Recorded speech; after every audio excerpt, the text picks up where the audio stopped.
রাহমাতুল্লাহ। আমার নাম জুনায়েদ। আমি ব্যাশনাল খাজিয়াতুল কুবরা আদর্শ নুরানি বিভাগের ছাত্র।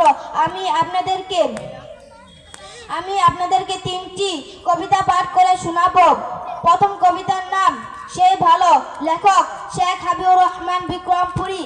কিছু লোক কথা বলে খুব জোরে চেঁচিয়ে, কিছু আবার কথা বলে খুব বেশি পেঁচিয়ে। কারো কথা মধু মাখা লাগে খুব মিঠা, কারো কথা ঠিক যেন লবণের ছিটা।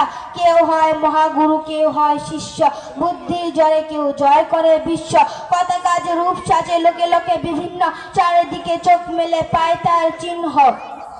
কেউ সাদা কেউ কালা, পোড়া ইট কয়লা, সেই ভালো নয় যার মনটাতে ময়লা। দ্বিতীয় কবিতার নাম আমাদের মাদ্রাসা, লেখক শেখ হাবিবুর রহমান বিক্রমপুরী।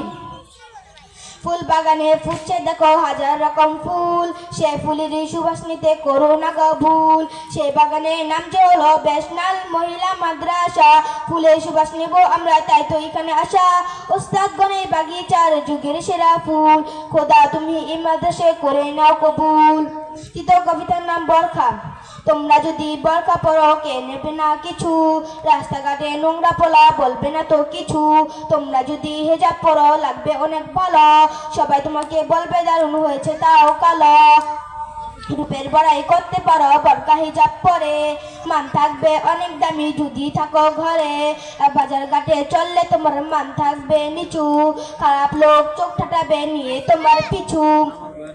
তাই তো তোমরা পর্দা করো, আইন মানো ধর্মে, মরার পরে কাঁদবে সবাই তোমার ভালো কর্মে।